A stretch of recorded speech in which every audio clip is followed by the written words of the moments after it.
Okay, so what I put on there is just a basic extension, and basically what I'm doing here is a lot of things. Just by holding this band, all my back is working right now, isn't it? Because if anything in my back was not working, I'd fall into her, wouldn't I? So I've already got a force that my brain's learning right now. My brain is training itself against this resistance. And when I add resistance to my body or pull to my muscles, the brain learns it faster.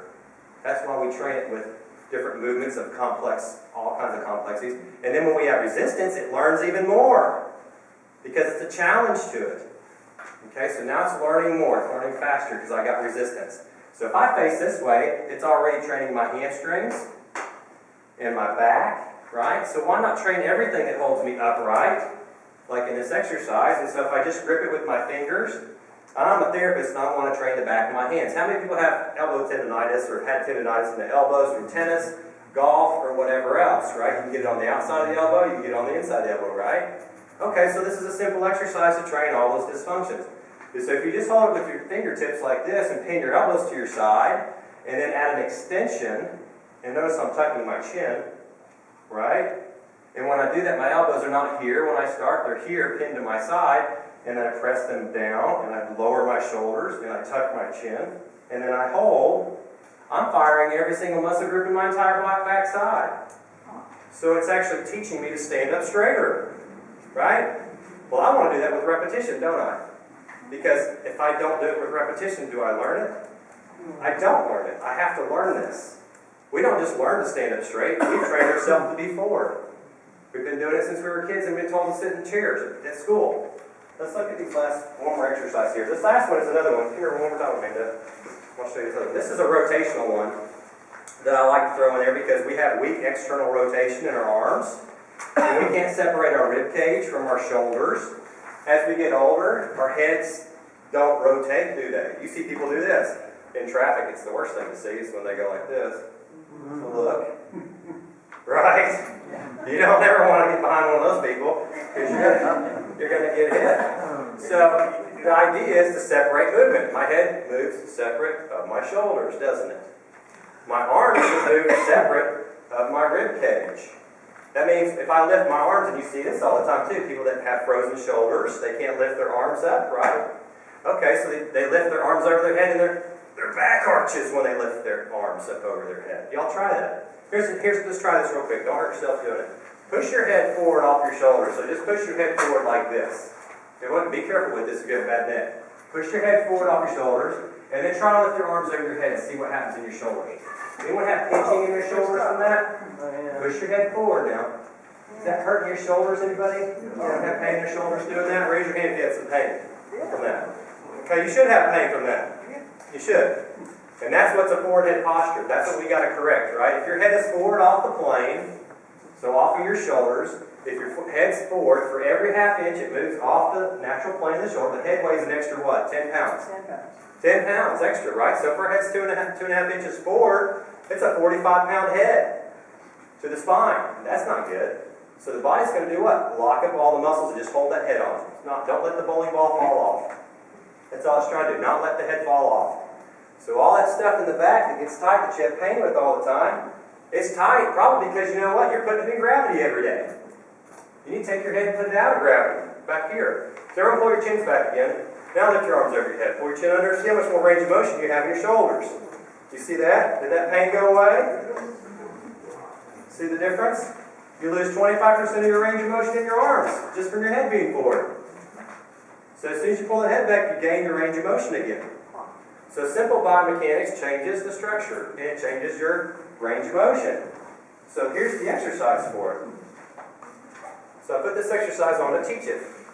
You can use a door, knob, if you don't have bands. Anyone have bands at home? Everyone needs to have a band. This is the #1 tool that I take with me on the road. Everywhere I go, I have a band. I teach pro athletes with bands. My pros that I work with, bands. We don't lift weights. We do body weight and bands. Because you know why? We're taking the bad patterns out of the body. That's what we want to do. Is there a brand name that you recommend? I carry a brand called Lifeline I really like because it comes with a door anchor and it's just a nice brand. I just happen to like it. It's got padded handles and stuff like that. We're out real fast. have. Yeah, you know what, I've had that band right there on that bar for probably 8 years. And we use it every day. What's the name of it? Lifeline, I've got some in the lobby if y'all want one. So, just see me afterwards if y'all want a good band. And we also have different weights and strengths of bands and things like that. So, what's cool about a band is that it's multifunctional, all different ranges of motion, right? It's free moving, just like our bodies are free moving. We don't sit on the machine and just do this, do we? We don't sit on machines and just do this, do we? Is that what we do in life? No. We do this stuff. We move all different ways, right? Do machines do that?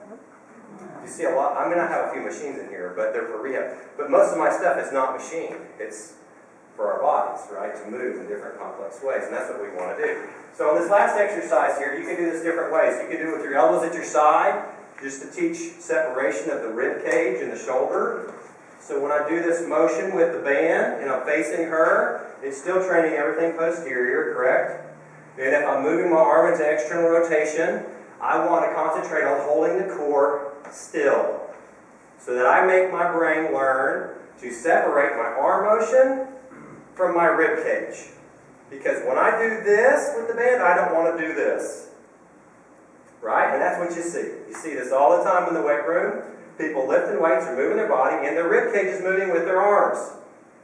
It's not supposed to do that. It's supposed to be separate. We become what? Stable platforms instead of complex platforms. We need to keep complexity of movement, so we want to train it. So when I'm here and I'm doing external rotation, do I want my back to arch? No, I want to hold my rib cage down. So I would hold my core in and tuck my tail a little bit, pull my core in solid, and then move my arms without any rib cage movement. See the difference? So the brain learns to separate things again, instead of clumping itself together. And that's what we want to create with exercise. So the next one is, if you got good shoulders and you don't have impingement, you can pull your elbows out. The reason why I have the elbows out is because I want to train the lower shoulder stabilizers. How many people have wing scapulas in their back? Those scapulas that pop off their back, right? Okay, there's weakness in the back of the shoulder stabilizer, and that stabilizer of the shoulder is supposed to keep the shoulders down as we lift our arms. Well, that's how we tear our rotator cuff in our shoulders, because when we lift an object, the scapula is so weak, it rotates out and then impinges in the shoulder. And then we get the bone pressing into the bone, and then we can have tears or different types of things like that. So what we want to do is teach the lower shoulder stabilizers to stay on the back. Teach the scapulas to stay on the back as we move the arms. So this exercise does that. So when I pull out, I'm pulling down with the shoulder. I just taught Hope this the other day. You pull out, you hold the shoulders down, and you rotate with the shoulders down. You see the difference? And most people would do it like this. Right? You pull, the shoulders go up. That's a weak shoulder girdle. If I'm pulling something and I'm hiking my shoulders, I'm weak in the stabilizers of my arm, and I'm going to tear my rotator cuff. I see it all the time in the gym. People lifting.